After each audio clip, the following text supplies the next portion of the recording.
Welcome to the Devy Digest powered by League Winners. I'm Andy, and we're talking about the Porter era today.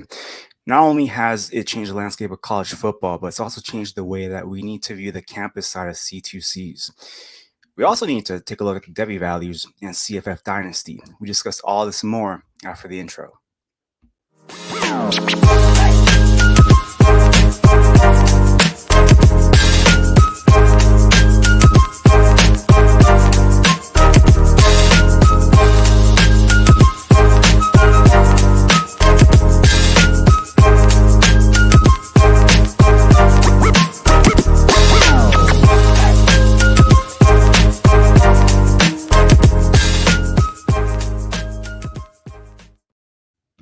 What is going on? So before we hit to the main topic of the show today, let's talk about some quick hitters.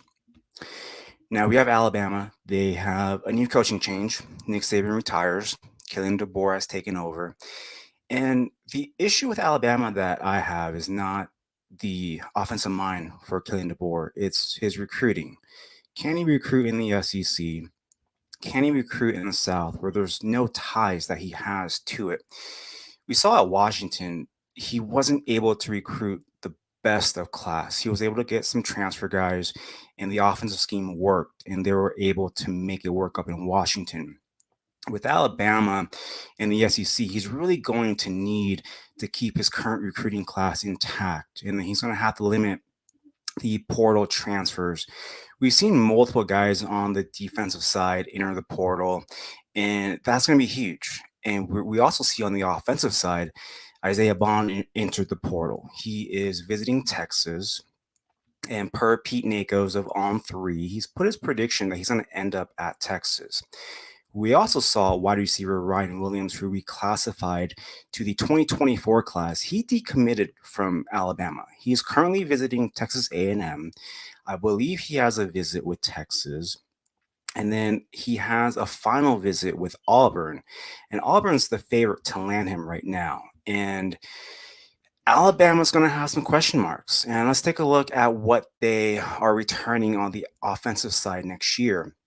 You have Jalen Milroe at quarterback, and he really doesn't fit Kalen DeBoer's system. So that right there is going to be an issue right there. Is he going to enter the portal? Is he going to stay at Alabama and compete for the starting job? They have a true freshman coming in, Julian Sane. And if you haven't had a chance to watch his tape, he's 6'1", 190 pounds. He's a very accurate passer. He's got a quick release, a solid arm. He goes through his progressions. He's able to make off-platform throws, and he scrambles to make plays, keep plays alive. He's someone that's going to climb the pocket. And for me, he's the most ready quarterback in that freshman 24 class. So he fits DeBoer's system to a T. And I know having a true freshman start right away, and especially in the SEC, that is a tricky situation. So if it's not those two, all they have left there is Ty Simpson returning and Dylan Lonergan returning. So the quarterback position is really in flux. I would say this is a big stock up for Julian Sane with Kalen DeBoer being there. And I do think he's got an actual chance to be named the starting quarterback at Alabama. It just all depends on if Jalen Milroe is going to stay or if he opts to go somewhere else. Let's take a look at the running back position. Justice Haynes, we assume, is going to take the lead role. Jam Miller should slot in as the third down back, change of pace, pass catcher guy. And then also returning is Richard Young. He's also in the same category as a Jam Miller, who's better out as a receiver. They bring in two running backs, incoming true freshman Kevin Riley. He is 6 foot, 192 pounds. With him, he's got a very good lateral movement, good vision. He's a very elusive runner. They were able to flip him from Miami late in the process. And the other guy that they were able to get is Daniel Hill.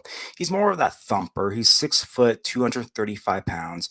He's a one-cut runner who's decisive. He did line up at wide receiver a lot in high school, and he does have good hands in the receiving game. The wide receiver position is probably the one that is probably has the most question marks. Jalen Hale, he broke out as a true freshman. He had some games where he showed flashes, and he should operate as the wide receiver one in that room. You have Kendrick Law, who's that gadgety manufactured touch guy. He reminds me a lot of Jeremy Bernard, and Kalen DeBoer was able to scheme him up and use him in s- good situations. And I believe he's going to be a perfect fit. For me, this is a stock up for Kendrick Law. You also have Kobe Prentice returning. Jaron Hamilton, who was a true freshman this past season, didn't get much playing time. Cole Adams, he got a lot of hype during fall camp. He didn't get much action. And then you have Emmanuel Henderson, who's a converted running back who is now a wide receiver. He kind of also fits that Kendrick Law type mold. So you have those guys returning. And then you have three guys that are incoming. Amari Jefferson, he's a 5'11, 200-pound guy. He projects to me as a slot guy. He's very twitchy.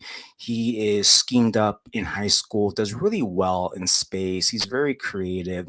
Another guy they have coming in is Aaron Hampton. He was classified as an athlete. He wanted to play wide receiver, and Alabama promised him that he would get the first shot at being a wide receiver. So he committed there. He's 5'10, 175 pounds. He's more of that slot guy. Very good vision, slippery, tracks the ball well. Between Jefferson and Hampton, Jefferson's more of that closer to the line of scrimmage, scheme up kind of a guy, whereas Hampton can also be used down the field. So while they both operate out of the slot, they do have different uses. And then finally, they bring in Rico Scott. He's 6 foot, 185 pounds. He's also kind of a similar to a Kendrick Law type. He has very good contact balance, fights for yards. And he's also a creator in space with his yak. And then at tight end, you have Amari Black who comes back. To me, he's also a stock up just because of how in flux that wide receiver position is. They lose Isaiah Bond. They lose Malik Benson, who's at Florida State. They lose Ja'Cory Brooks, who's at Louisville, all to the portal. Next up, we have Dan Lanning. He decides to stay at Oregon, and he gets Evan Stewart to come with him. Huge stock up for Oregon. They're going to be in the Big Ten for the first year.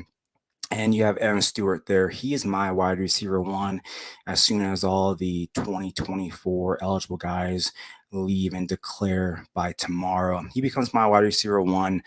And breaking news from last night, Cam Ward decides against the NFL.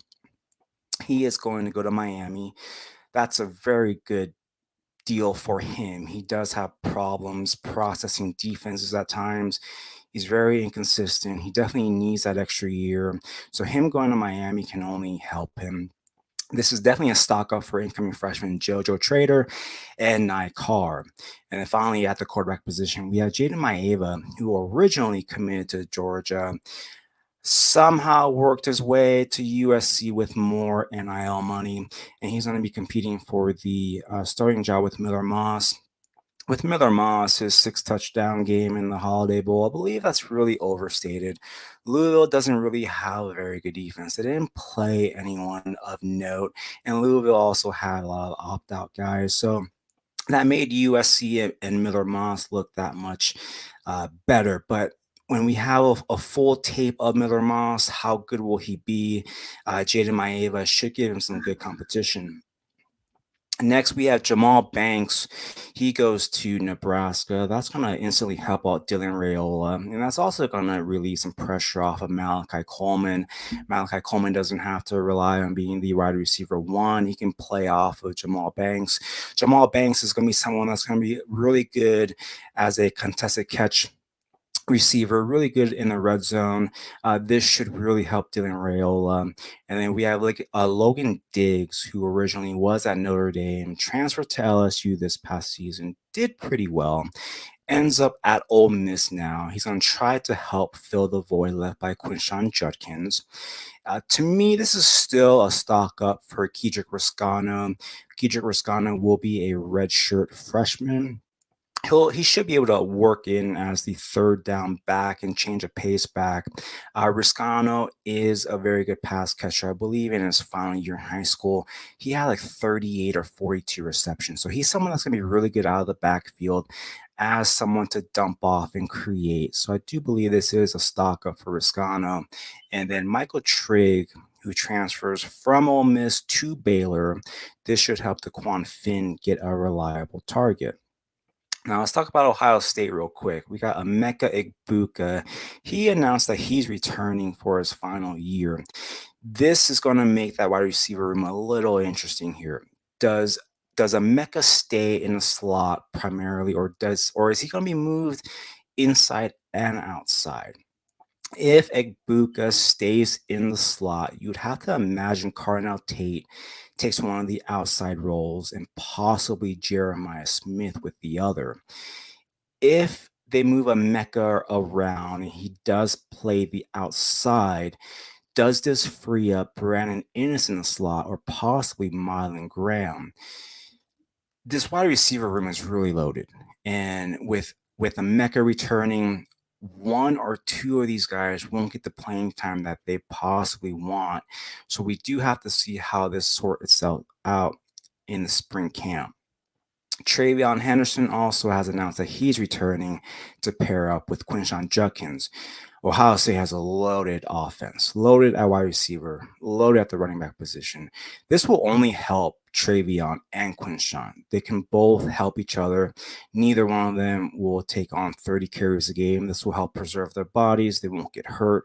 So both these guys, I believe, will be a stock up. And then finally, we have the Washington news. Roma Dunze declares. Jalen McMillan declares. Jalen Polk declares. Dylan Johnson declares. Will Rogers enters the portal. It's not a good week for Husky fans. What does Washington do at the head coach? Do they promote Ryan Grubbs and keep the system as is? Or do they go outside? Jed Fish has been named. He's got ties to the Pacific Northwest, but someone that I like to possibly get that job. Haven't seen his name floated around, so I'm not too sure about the likelihood of this, but I would like Will Stein. He was the architect of the UTSA offense. He's the current offensive coordinator at Oregon. He's someone that I think would be a great hire. Now, we don't know what Jeremiah Hunter is going to do. He transferred in from Cal. All these Washington guys has 30 days to decide if they want to enter the portal or not. And then what is Jeremy Bernard going to do?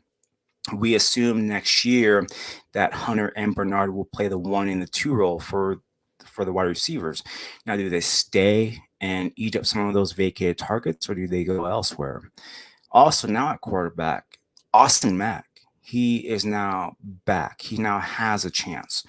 Will Rogers entered the portal, but he didn't count out on coming back. He just wanted to be in the portal just to give him some more opportunities of possibly to go elsewhere if he doesn't fit with what they bring in as their next head coach. So Austin Mack is in play as well. Now we're done with the quick hitters. Let's move to the body of the show here. Now we're talking about the portal landing spots. Now the portal, it's here to stay, and it's gonna bring us chaos year in and year out, and we need to adjust accordingly. Now let's talk about some of these Devy guys here. We have quarterbacks Dante Moore. He ends up going from UCLA to Oregon. Aiden Childs from Oregon State to Michigan State, and then Malachi Nelson, USC to Boise State. So let's just talk about the quarterback group being right now. As far as a Devy value goes, the only one that really took a hit is Malachi Nelson. So if you're in a Devy league, you lost a lot of value there. If you're in a C2C, not much value is lost just because you have that CFF production that you can bank on. Now, with Malachi Nelson, you're hoping for a 1 year play at Boise where he shows out, leads them to the playoffs, and then re-enters the portal and then moves back up to a power 4. With Aiden Childs, he's presumed the starter, so that doesn't hurt any of his value. And while Dante Moore has to sit a year, I don't think his value was hurt at all. Now let's go on to the running back position. We have Quinshon Judkins, who goes to Ohio State, as we mentioned a little bit earlier. Rocket Sanders goes to South Carolina. Trevor Etienne at Georgia, and Chip Trayanum. I always have trouble with that name. Goes to Kentucky. Now, when we take a look at these running backs, I don't really feel like anyone hurt their stock too much. A lot of people are saying with the Ohio State backfield, they're going to cannibalize each other. I don't believe that. More and more we see these running backs in the NFL. They're getting 12 to 13 carries, and they're splitting time, and that's what's going to happen here at Ohio State. So I don't think either of them are going to cannibalize each other, and if anything, they're going to help each other. So I don't believe there's any stock down on any of these guys. With Rocket Sanders, I get the notion that it's a stock down. It's not a preferred landing spot that we want to see, but we do know he's going to be the lead back there. Now, he may only take 55% of the carries of the entire backfield, but we know he's going to be the lead back, and we know he has that production in the past. He just has to have a full year where he's healthy. Needs to slim down back to 220 pounds. And I don't think his Devy value took a hit too much. But if there are managers out there in your C2C leagues that are down on him, definitely see what you can get for Rocket. With Trevor Etienne, I do think this is a stock up going to Georgia. Georgia is a running back manufacturer that just goes up to the NFL. So this doesn't hurt him at all. Etienne's never been anyone that takes a majority of the workload anyways. So this doesn't really hurt him. And then with Chip going to Kentucky, we know Kentucky goes into the portal.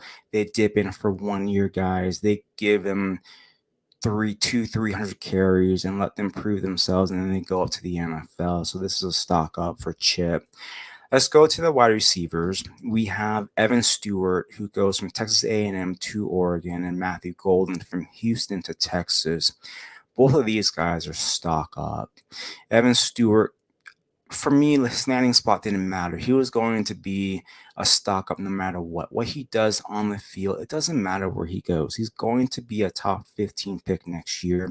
And for me, once he goes to the NFL, he's already in that tier one for NFL Dynasty. You have Justin Jefferson, Jamar Chase, CeeDee Lamb, Marvin Harrison, and then Evan Stewart. For me, slots right in there as a tier one. With Matthew Golden, he wasn't used properly at Houston, goes to Texas. I believe at Texas, he'll be the one. He's going to operate probably outside. Jonte Cook probably operates the other position on the outside. And then if Isaiah Bond doesn't decommit to Texas, Isaiah Bond will probably end up being in the slot. So with the portal, we do have to take into consideration these freshmen. A lot of these freshmen, it's interesting because we have now a waiver in place where these players can transfer multiple times and they're not dinged. So if a potential freshman goes into a landing spot where they don't get the playing time, they don't get the production, they can go elsewhere. At the running back position of note, we have Dalen Smothers. He was someone that was very talented, but he was in a crowded Oklahoma room, goes to NC State, where he's got a chance to operate as the 1B next year. And then Dante Dowdle from Oregon to Nebraska. Nebraska doesn't really have anyone at the running back position. He could obviously slot in as a starter right away at Nebraska. At the wide receiver position, we have Jaylen Brown. He didn't do much at LSU, but LSU has a really crowded receiving room this past season. He goes to Florida State. I like that move. I think that's a stock up for him. You have Cordell Russell, who goes from TCU to Colorado. Rico Flores, who shined at times with Notre Dame, goes to UCLA. Tayshawn Lyons didn't get much run at Washington. He now goes to Utah and has a very good possibility of being the wide receiver one for Cam Rising. Mikey Matthews, who was at Utah, now goes to Cal. That's an interesting spot. I want to see how that system operates with a new offensive coordinator. Yeah, London Humphreys, who had a pretty good year at Vanderbilt. He goes to Georgia. Georgia has a lot of receivers coming in. We need to figure that wide receiver room out, let it sort itself out, with the spring game and spring camp. And then we have Ashton Kozart, who didn't get much run at Oregon. He goes to SMU. That's a very interesting CFF player. And then you have Braylon James from Notre Dame to TCU. With these freshmen, even if we take a look at the incoming 24 class when we do our sub drafts in the summer, if you bet on talent over landing spot and the player doesn't get the playing time and they transfer to a better situation, you could potentially keep that Devy value even if they don't get any run year one. Now, if they transfer down to a G5 school, you're gonna get that CFF production. So in a C2C, it doesn't really hurt as much. If you're in a Devy league, the question becomes these tier three guys that are incoming freshmen, do you stick with them in a Devy draft or do you go with, you know, actual production of guys that we've seen? So that's going to be the question that a lot of people have to, take into consideration with Devy aspect. Now, if we go this to CFF route, we have Daquan Finn, who transfers from Toledo to Baylor. I like the landing spot. I don't love the landing spot. We knew at Toledo he did everything there. He threw it, ran it, a true dual threat. At Baylor, with a step up in competition, is he going to be able to process the defenses in a better conference, better athletes? That question still needs to be answered. So I do like DeQuan Finn. It's just the situation, I don't love it. With KJ Jefferson, I do believe this is a good, stock up for him. He goes to UCF. UCF has a lot of returning production. They have a lot of receivers coming back, running backs coming back. UCF is set to make a run in the Big 12 and possibly compete for a Big 12 championship. So KJ Jefferson is a huge stock up. The big stock down for me is Marcus Carroll. At Georgia State, he did everything there. He possibly won you championships. He goes to Missouri, where it's a 3 to 4 headed backfield back there. He goes from being an every week starter in your CFF lineup to possibly not even rosterable. So when we take a look at these CFF guys moving up, he's a prime example of someone that we have to take into consideration and be worried about. CJ Daniels goes from Liberty to LSU. LSU has a lot of vacated targets. He's going to fight for that wide receiver one position at LSU. It's going to be very interesting to see what happens in spring camp. Garrett Nussmeier has always been my quarterback one of the 25 class, and as Daniels going to be the guy that's going to be the main receiver there at LSU. Colin Lacey goes from South Alabama to Louisville. We like the slot position for Jeff Brown's system. So I do like Lacey moving to Louisville. But again, if we're taking a look at the competition, going from South Alabama to Louisville, it's going to be tricky. We just have to see how they do. The biggest hit as far as the receivers go is LaJohntay Wester. At one point in the middle of the season, for Florida Atlantic, he had around a 40% target share. He now goes to Colorado. Colorado has a lot of bodies at the wide receiver position. He's also someone that was a weekly starter in your CFF side. He now goes to most likely a bench depth role. So he took a big hit. Chris Mitchell from FIU to Notre Dame, Elijah Surratt from James Madison to Indiana. I think with that move, it's more of a real life play more than an actual fantasy play. I think in real life that's going to really help him, but I don't know how much value he's going to bring to CFF side. Jay Macklin goes from North Texas to Kentucky. What this does to me is this will bring Barry and Brown back to the slot where they can scheme him up for short area touches and have him work in space. So Jay Macklin moves in is a big stock up for Barry and Brown. Jared Brown is someone that I really like. He goes from Coastal Carolina to South Carolina. South Carolina also grabbed Gage Larvadan from Miami of Ohio to South Carolina. And then the final two, Eric McAllister from Boise State to TCU, and Cyrus Allen, Louisiana Tech to Texas A&M. Now, with these CFF guys moving into a Power Four school, this is probably the biggest hit that we have to talk about.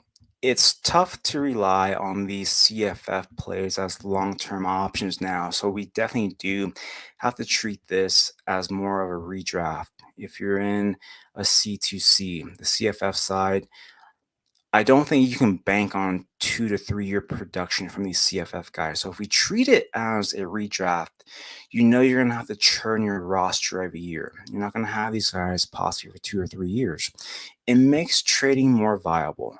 These CFF pieces, if you're not contending, you can easily set the market.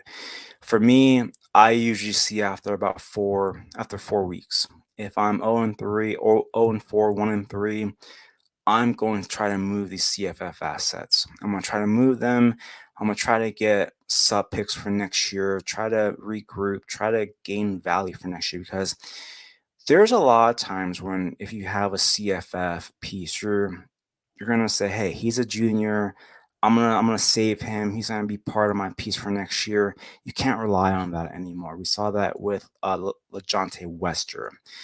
He was someone that quite possibly won a lot of people championships. And if you were of the notion, I'm going to hang on to it for next year, you lost a lot of value.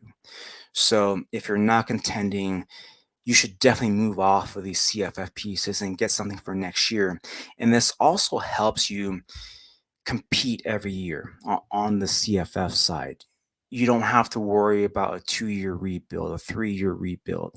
You can trade off these assets and you can go from last to first place from one year to the next. So it makes the CFF side a lot more fun, and it makes that manager who has a lot of those CFF pieces, they don't have that 2 or 3 year dynasty window where you're going, okay, this guy obviously is going to win. I'm fighting for second.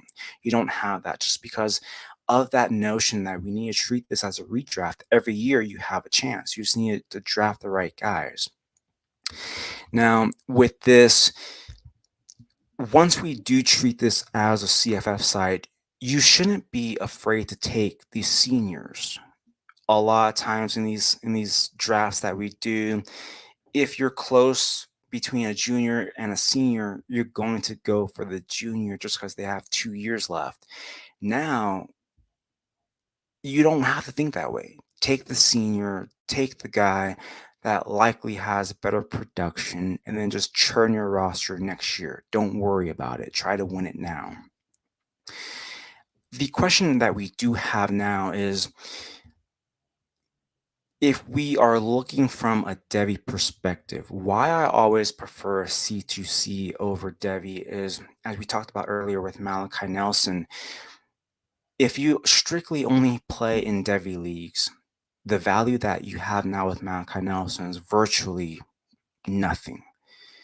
If you have him in a C2C, you lost a little bit of value, but at the very least, you have that CFF production to rely on, and you can possibly try to flip him and not lose 85% of your value. You can probably trade him possibly a third round sub pick and maybe a fringe CFF asset. Or you can keep him, see what he does, and hope he transfers back up to a Power 4 school.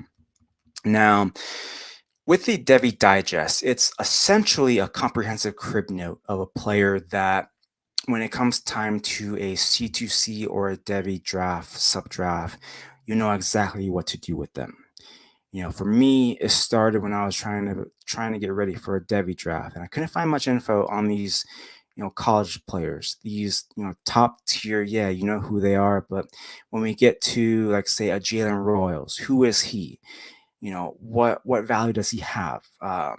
if I'm looking at between Barry and Brown and Emeka Egbuka, who does what well. That's what the Devy Digest is. And so each episode, what we're going to do is we're going to give you some player profiles.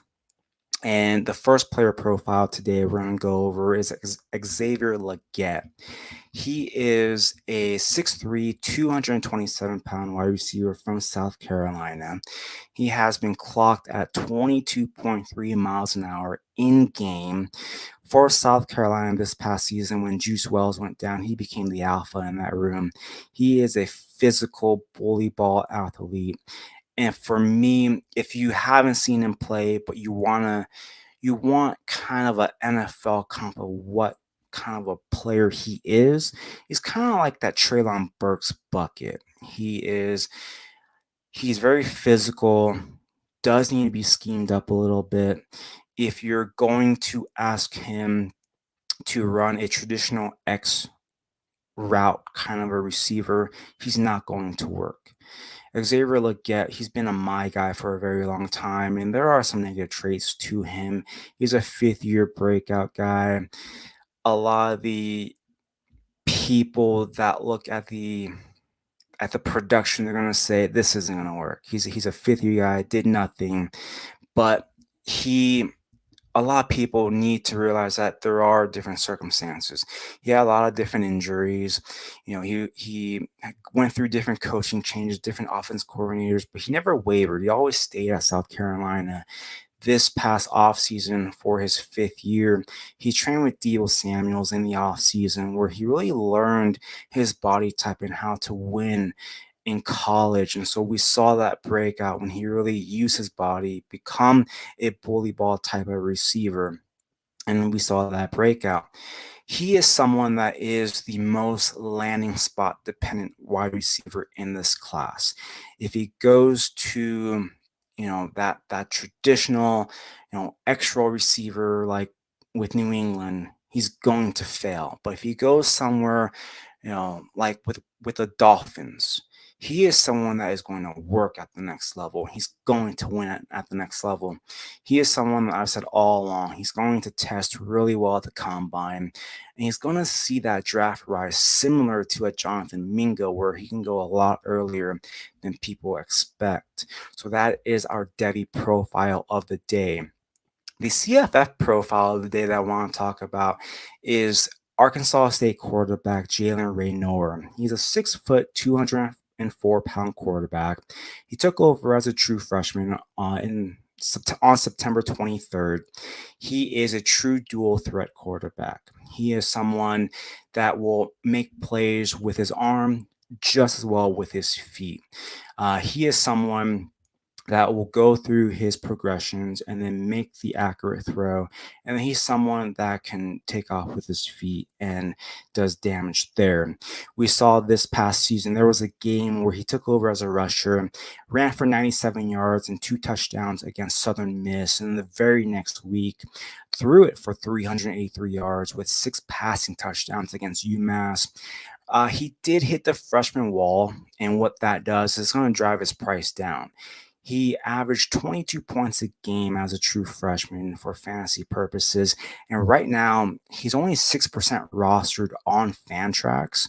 He is someone that you definitely need to take a look at in your subdraft of your C2C leagues.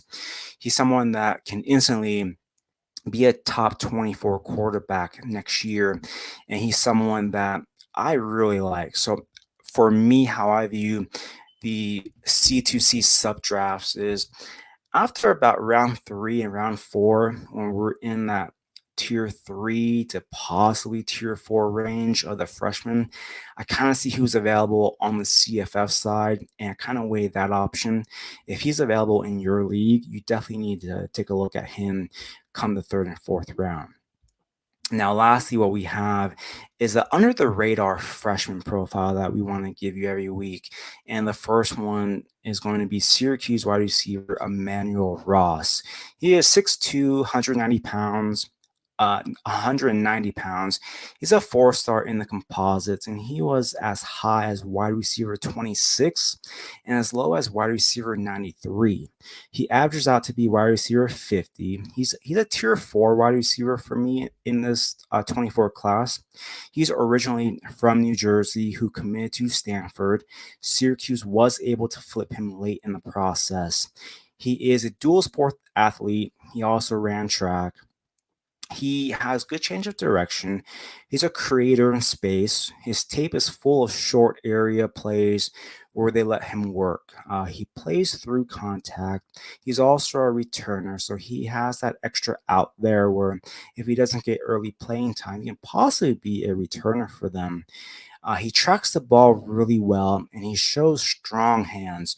There's a lot of tape out there where he saved his quarterback. If we take a look at the Syracuse returning room, they have three receivers returning, and then they have Oronde Gas in the second at the tight end position. They bring in Kyle McCord at quarterback. They picked up two Georgia receivers in the portal, and they recruited four wide receivers in this past class. Ross really does have a chance to carve out a role early on. And in Devy drafts, he's not a Devy guy yet, so I wouldn't draft him. But in C2Cs, he's someone to take a look at probably in the back half of your supplemental draft.